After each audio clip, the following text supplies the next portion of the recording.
Today I am going to discuss about the first module, that is nanochemistry. Nanochemistry is a branch of nanoscience that deals with the production and reactions of particles at the molecular level, that is nano level. Nano ലെവലിലുള്ള particles, അതിൻ്റെ production, reactions, properties, അതിനെയൊക്കെ കുറിച്ച് പഠിക്കുന്ന scientific ഏരിയയാണ് nano chemistry എന്ന് പറയുന്നത്. So first we want to know about what mean by nano scale. എന്താണൊരു nano എന്ന് പറഞ്ഞാൽ? Actually, the word nano is derived from Greek. That is, nano is a Greek word and that means dwarf. കുള്ളൻ എന്നർത്ഥമാണ് nano എന്നുള്ളത്. And 1 nanometer is equal to 1 billionth of a meter. ഒരു മീറ്ററിൻ്റെ 1 ബില്യൺത്തിനെയാണ് ഒരു nanometre എന്ന് പറയുന്നത്. That is 1 nanometre is equal to 10⁻⁹ metre. നമുക്ക് കുറച്ച് examples നോക്കാം. ആ ഒരു ലെവൽ നാനോ സ്കെയിൽ, അതിൻ്റെ ഒരു ഇമ്പോർട്ടൻസ് മനസ്സിലാക്കാൻ വേണ്ടിയിട്ട്. So first you think about earth. നമുക്ക് എർത്ത് അറിയാം, അതിൻ്റെ സൈസ് നമുക്ക് എല്ലാവർക്കും ഇമാജിൻ ചെയ്യാൻ പറ്റും അല്ലേ? ആ എർത്തിൽ ഒരു ഫുട്ബോൾ ഇരിക്കുന്നു. And you know the size difference between earth and football is about 1 million. 1 million difference ആണുള്ളത് സൈസ് ഒരു എർത്തിലുള്ള ഒരു ഫുട്ബോൾ. അപ്പോൾ ആ ഡിഫറൻസ് എന്ന് പറയുന്നത് 1 million. That is football is 1 million times smaller than earth. Okay, എന്നാൽ ഇനി നമുക്ക് ഫുട്ബോള്, ഫുള്ളറിൻ എന്ന് നിങ്ങൾ കേട്ടിട്ടുണ്ടോ? Fullerene means a football like nano material ആണ് ഫുള്ളറിൻ എന്ന് പറയുന്നത്. C60 ഒരു എക്സാമ്പിളാണ്. വെറും കാർബൺ കൊണ്ട് മാത്രമുള്ള fullerene, that is C60 fullerene ഉണ്ട്. ഓക്കെ, സോ അങ്ങനെ ഒരു ഫുട്ബോൾ ലൈക്ക് സ്ട്രക്ചർ തന്നെയാണ് നമ്മളുടെ ഫുള്ളറിനുള്ളത്. And you know the size difference between football and fullerene is about 1 billion. That is fullerene is 1 billionth smaller than football. അപ്പോൾ നോക്കൂ, ഒരു ഭൂമിയും നമ്മളുടെ എർത്തും നമ്മളുടെ ഫുട്ബോളും തമ്മിലുള്ള സൈസ് ഡിഫറൻസിനേക്കാൾ വളരെ വലുതാണ് ഫുട്ബോളും നാനോ മെറ്റീരിയലായിട്ടുള്ള ഫുള്ളറിനും തമ്മിലുള്ള difference. And you no 1 billion എന്ന് പറയുന്നത് 10⁻⁶ മില്യൺ ആണ്. 10⁻³ മില്യൺ ആണ്. 1000 മില്യണെയാണ് നമ്മൾ 1 ബില്യൺ എന്ന് പറയുന്നത്. Okay, now think how small is nano. അപ്പോൾ എത്ര ചെറുതാണ് നാനോ എന്നുള്ളത് നോക്കൂ. ഇനി നമുക്ക് വേറൊരു എക്സാമ്പിൾ നോക്കാം. മാർബിൾ, ഗോട്ടി അല്ലേ, കുട്ടികൾ കളിക്കുന്ന ഗോട്ടി. ഓക്കെ, ആ എർത്തിൽ ഒരു ഗോട്ടി ഇരിക്കുന്നുണ്ട് വിചാരിച്ചോളൂ. പറയാം മാർബിളും എർത്തും തമ്മിലുള്ള ഡിഫറൻസ് എന്ന് പറയുന്നത് ഒരു നാനോമീറ്റർ, അതായത് 1 മീറ്റർ ആണെന്നാണ് പറയുക. ഇത് നാനോമീറ്റർ റേഞ്ചിലാണ് എങ്കിൽ എർത്ത് എന്ന് പറയുന്നത് മീറ്റർ റേഞ്ചിലാണെന്ന് പറയാം. അതായത് ഒരു എർത്തിൽ ഒരു ഗോട്ടി, ആ സൈസ് എന്ന് നമുക്ക് മനസ്സിലാക്കണം. അത്രയും ഡിഫറൻസ്, അത്രയും സ്മോളാണ് നാനോമീറ്റർ എന്ന് പറയുന്നത്. അതായത് ഗോട്ടിയുടെ ലെങ്ത്ത് നമ്മളൊരു നാനോമീറ്റർ ആയിട്ടാണ് കൺസിഡർ ചെയ്യുന്നത് എങ്കിൽ എർത്തിൻ്റെ സൈസ് എന്ന് പറയുന്നത് മീറ്റർ ആയിരിക്കും. ഇനി വേറൊന്ന് നോക്കാം നമുക്ക്. ഹ്യൂമൻ ഹെയർ, നമ്മളുടെ ഹെയർ, തലമുടി എന്ന് പറയുന്നത് എബൌട്ട് 50 to 80,000 നാനോമീറ്റർ റേഞ്ചിലാണ് തലമുടി, എയർ എന്ന് പറയുന്നത്, ഹെയർ. ദെൻ നമ്മളുടെ ഹ്യൂമൻ ഐ കൊണ്ട് കാണാൻ പറ്റുന്ന മെറ്റീരിയൽസ് ഈസ് എബൌട്ട് 10,000 നാനോമീറ്റർ റേഞ്ചിലുള്ളവരെ മാത്രമേ നമുക്ക് നേക്കഡ് ഐ കൊണ്ട് കാണാൻ പറ്റുള്ളൂ. ദെൻ ഒരു തിക്നെസ്, ന്യൂസ് പേപ്പർ എടുത്തു കഴിഞ്ഞു വെച്ചാൽ അതിൻ്റെ തിക്നെസ് എന്ന് പറയുന്നത് 10⁻⁶ നാനോമീറ്റർ ആണ്. സോ ഇത്രയും എക്സാമ്പിൾ പറഞ്ഞത് എത്ര ചെറുതാണ് നാനോമീറ്റർ എന്നറിയുന്നതിന് വേണ്ടിയിട്ടാണ്. How small it is nano.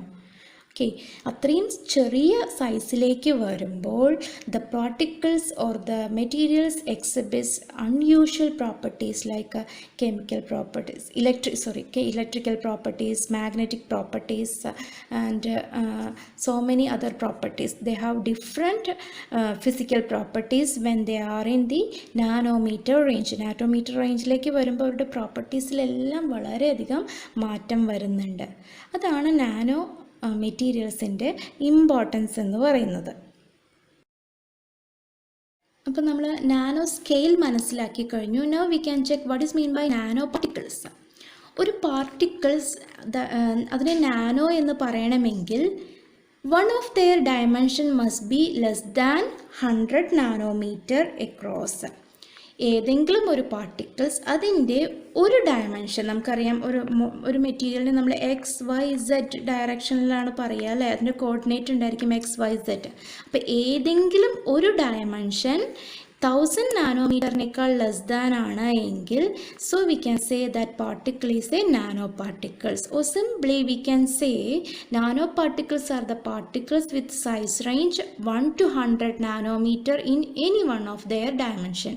ഏതെങ്കിലും ഒരു X ആക്സിസോ Y ആക്സിസോ Z ആക്സിസോ ഏതെങ്കിലും ഒരു ഡയമെൻഷനിൽ 1 to 100 നാനോമീറ്റർ റേഞ്ചിലാണ് അതിൻ്റെ സൈസ് എങ്കിൽ, so that particles can be treated as A nano particles. Nanoparticles are the particles in which one of their dimension is less than 100 nanometer across, or these are the particles with size range between 1 to 100 nanometer in any of the dimension. Example നമ്മൾക്ക് usually നമുക്ക് കാണുന്ന examples ആണ് DNA that is about 2.5 nanometre ആണ്. And haemoglobin എന്ന് പറയുന്നത് 6.5 nanometre ആണ്. And viruses അതിന് നമുക്ക് കണ്ടുകൊണ്ട് കാണാൻ പറ്റില്ല അല്ലേ, that viruses are about 10 to 100 nanometer റേഞ്ചിലുള്ളതാണ്. സോ ദീസ് ആർ ഓൾറെഡി നേച്ചറിലുള്ള കാര്യങ്ങളാണ്, നാനോ മെറ്റീരിയൽസ് ആണ്. നൗ ആർട്ടിഫിഷ്യലി നമുക്ക് പ്രൊഡ്യൂസ് ചെയ്യാൻ പറ്റുന്ന നാനോ പാർട്ടിക്കിൾസ് എന്ന് പറയുന്നത് സ്ഫിയർ ലൈക്ക് ഉണ്ടാക്കാം, നമുക്ക് rod like, tube like nano പാർട്ടിക്കിൾസിനെയൊക്കെ നമുക്ക് ഉണ്ടാക്കാൻ പറ്റും. So sphere like examples fullerene, silver nano particles. Then rod like silicon and nickel nano wires, tube like carbon nano tubes, titania nano tubes.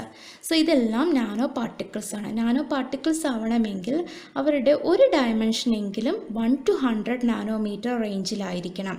അത്തരം പാർട്ടിക്കിൾസിനെ നമുക്ക് nano particles എന്ന് പറയാം.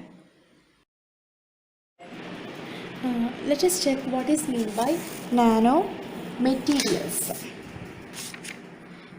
Nanomaterials are those which contains nanostructures as their component building blocks. നാനോസ്ട്രക്ചേഴ്സ് അല്ലെങ്കിൽ nano particles വെച്ച് build ചെയ്തിരിക്കുന്ന മെറ്റീരിയൽസിനെയാണ് നമ്മൾ എന്ത് പറയുന്നത്, നാനോ മെറ്റീരിയൽസ് എന്ന് പറയുന്നത്. So which contains nanostructures as their component building blocks. What are nanostructures? That is nano particles within the size range 1 to 100 nanometer. And what is the importance of these nanomaterials? And these nanostructures or the materials exhibit novel physical, chemical and biological properties because of their characteristic size.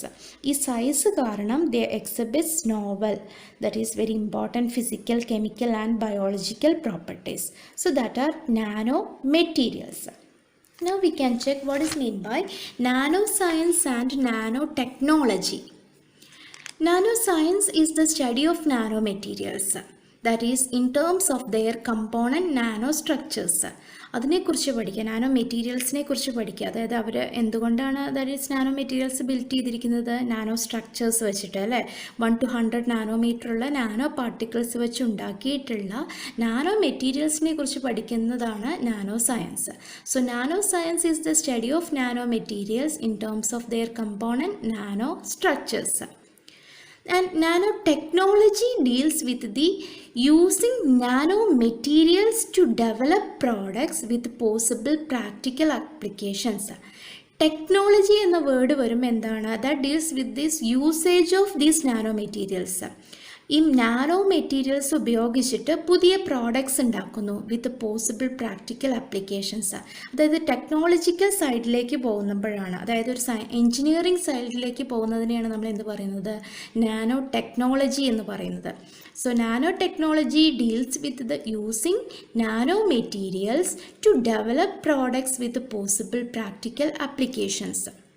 And you know, the concept nanotechnology were first discussed in 1959 by Richard Feynman. In his talk there is plenty of rooms at bottom. ഇത് അദ്ദേഹത്തിൻ്റെ ഒരു ടോക്കിൻ്റെ നെയിമാണ്. There is plenty of rooms at the bottom. താഴെ ഇനിയും റൂമുകളുണ്ട് എന്ന് അല്ലേ. There is plenty of ധാരാളം rooms at the bottom. അതായത് ഇനിയും നമ്മൾ കണ്ടെത്താത്ത, നമുക്കറിയാത്ത എത്രയോ കുഞ്ഞു സൈസുള്ള ഈ ഒരു ലോകത്ത് അല്ലേ, വളരെയധികം പ്രാധാന്യമുള്ള കുറേ മെറ്റീരിയൽസ് ഉണ്ട്. അങ്ങനെ ഒരു നാനോ ടെക്നോളജി ആ ഒരു ഫസ്റ്റ് ഡിസ്കസ് ചെയ്തത് 1959 by Richard Feynman. And the term was first used by Taniguchi. അദ്ദേഹമാണ് ആദ്യമായിട്ട് ഈ ടേം യൂസ് ചെയ്തത്, നാനോ ടെക്നോളജി എന്നുള്ള ടേം യൂസ് ചെയ്തത് in 1974. And nanotechnology is science, engineering and technology conducted at nanoscale. Nanotechnology എന്ന് പറയുന്നത് എന്താണ്? That is a science, engineering and technology conducted at a nanoscale. And it is an interdisciplinary subject. It deals with chemistry.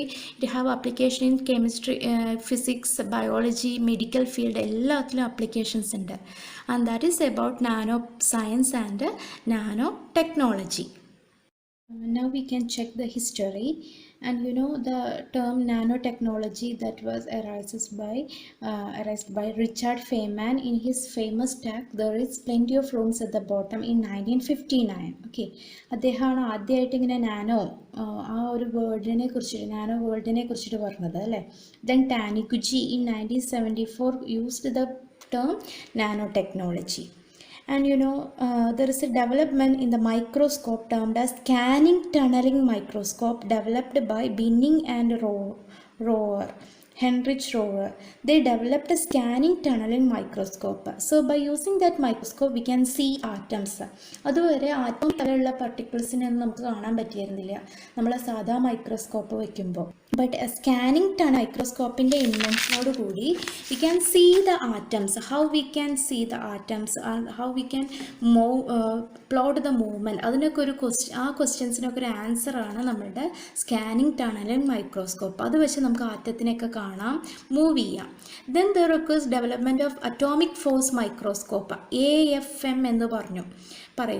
അതിൻ്റെ ഒരു important പറഞ്ഞു വെച്ചാൽ that we can write with atoms. Atoms use ചെയ്തിട്ട് നമുക്ക് right ചെയ്യാമെന്ന് പറഞ്ഞു. അതായത് in 1990 Donald ഈഗ്ലറും അദ്ദേഹത്തിൻ്റെ കോവർക്കേഴ്സും IBM എന്ന ഒരു നിക്കൽ ക്രിസ്റ്റലിൽ ഒരു 35 xenon ആറ്റംസ് വെച്ചിട്ട് IBM എന്നത് എഴുതാൻ പറ്റി, നിക്കൽ ക്രിസ്റ്റൽ. അതായത് നമുക്ക് ആറ്റങ്ങളെ കൊണ്ട് കളിക്കാം, ആറ്റങ്ങൾ കൊണ്ട് മാനിപ്പുലേറ്റ് ചെയ്യാം, ആറ്റങ്ങൾ കൊണ്ട് പുതിയ പുതിയ സ്ട്രക്ചേഴ്സ് ഡെവലപ്പ് ചെയ്യാം. അതിനൊക്കെ ഒരു തുടക്കമായിരുന്നു ഈ AFMൻ്റെ ഒക്കെ കണ്ടുപിടുത്തം. സോ STM AFMൻ്റെ ഒക്കെ കണ്ടുപിടുത്തം അറ്റോമിക് ലെവലിലേക്ക് ചിന്തിക്കാൻ നമ്മളെ പ്രേരിപ്പിച്ചു. കൂടുതൽ ഡെവലപ്മെൻറ്റ്സ് ഒക്കെ ഉണ്ടായി. എന്നാൽ ഇതിനേക്കാളൊക്കെ ഇൻട്രസ്റ്റ് ആയി കിടക്കുന്നത് ആൻഷ്യൻ ഡേയ്സിൽ ഒരു 1000-1500 വർഷങ്ങൾക്ക് മുമ്പ് തന്നെ മനുഷ്യൻ ഈ നാനോ പാർട്ടിക്കിൾസുമായിട്ട് അവർ പല കാര്യങ്ങളും ചെയ്തിട്ടുണ്ടായിരുന്നു. അവരുടെ പല ആർട്ടുകളിലും നാനോ പാർട്ടിക്കിൾസ് ഉണ്ടായിട്ടുണ്ടായിരുന്നു എന്നാണ് പറയുന്നത്.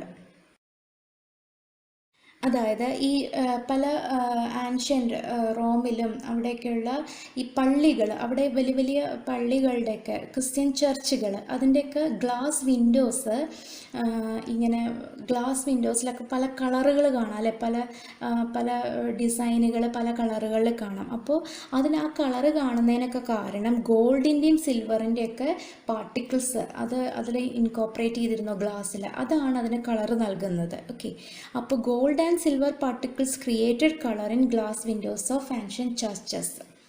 And the ruby red color of glass is due to gold nanoparticles. ചില ഗ്ലാസ്സുകൾ, അതിൻ്റെ വിൻഡോസിനൊക്കെ നല്ല റൂബി റെഡ് കളർ ഉണ്ടായിരുന്നു. അതിന് കാരണം ഗോൾഡ് നാനോ ആണ് എന്നൊക്കെ പിന്നീട് കണ്ടെത്താൻ പറ്റി. വേറൊരു എക്സാമ്പിൾ പറയുന്നത് ലിക്കാർക്കസ് കപ്പ് എന്ന് പറയുന്ന ഒരു വളരെ ഇമ്പോർട്ടൻ്റ് ആയിട്ടുള്ളൊരു കപ്പുണ്ട്. 1600 വർഷങ്ങൾക്കൊക്കെ മുമ്പ് റോമിൽ ഉപയോഗിച്ചിരുന്നതാണ്. കിങ് ലിക്കാർക്കസ് അദ്ദേഹത്തെ ഡെപ്പിക്റ്റ് ചെയ്തിട്ടുള്ളൊരു കപ്പാണ്. ആ കപ്പിൻ്റെ പ്രത്യേകത എന്ന് പറയുന്നത് അതിൻ്റെ ഫ്രണ്ടിൽ നിന്ന് നമ്മൾ ലൈറ്റ് അടിക്കുമ്പോൾ we can see it as a green കളറിലാണ് അത് കാണപ്പെടുക. അതിൻ്റെ പിന്നിൽ നിന്ന് ബാക്കിൽ നിന്നാവുമ്പോൾ എന്താണ്, ട്രാൻസ്മിറ്റ് ചെയ്തിട്ടാണ് നമുക്കിവിടെ കാണുന്നത് അല്ലേ. So we can see it as red colour. അപ്പോൾ ആ കപ്പിന് റെഡ് കളറും ഗ്രീൻ കളറും മാറി മാറി വരുന്നതായിട്ട് കാണാം. ഇത് സയൻറ്റിസ്റ്റുകൾക്കൊരു ഭയങ്കര ഒരു കൺഫ്യൂഷൻ ഉണ്ടാക്കി, എന്തുകൊണ്ടാണ് എന്നുള്ളത്. ഓക്കെ, അതിൽ 1919 അത് കണ്ടുപിടിച്ചത്. That is made up of this silver gold particles. ആ കപ്പിൽ സിൽവറിൻ്റെയും ഗോൾഡിൻ്റെയൊക്കെ നാനോ പാർട്ടിക്കിൾസ് ഉണ്ടായിരുന്നു. അതാണ് ഇങ്ങനെ കളറ് തരുന്നത്. പറയുന്നത്. ട്രാൻസ്മിറ്റഡ് ലൈറ്റിനും റിഫ്ലക്റ്റഡ് ലൈറ്റിനും ഡിഫറെൻറ്റ് കളേഴ്സ് തരാനുള്ളത് കാരണം ഇതാണ്. അപ്പോൾ ഈ റോമൻസ് അവരെല്ലാം നാനോ ടെക്നോളജി ബിൽഡ് ചെയ്ത ആൾക്കാരായിരുന്നു അല്ലേ, നാനോ ടെക്നോളജി യൂസ് ചെയ്തതായിരുന്നു. അപ്പോൾ ആൻഷ്യൻ ടൈമിൽ തന്നെ ഈ നാനോ പാർട്ടിക്കിൾസ്, എന്താണ് നാനോ എന്നൊന്നും അവർക്കറിയില്ല, പക്ഷേ ആ സ്മോൾ പാർട്ടിക്കിൾസ് അത് അതിൻ്റേതായ ക്യാരക്ടറിസ്റ്റിക് പ്രോപ്പർട്ടീസൊക്കെ കാണിച്ചിട്ടുണ്ടായിരുന്നു. അപ്പോൾ നാനോ പാർട്ടിക്കിൾസ് എന്നല്ലെങ്കിൽ നാനോ വേൾഡ് എന്ന് പറയുമ്പോൾ അതിനൊരു വളരെ വലിയൊരു ഹിസ്റ്ററി കൂടിയുണ്ട്.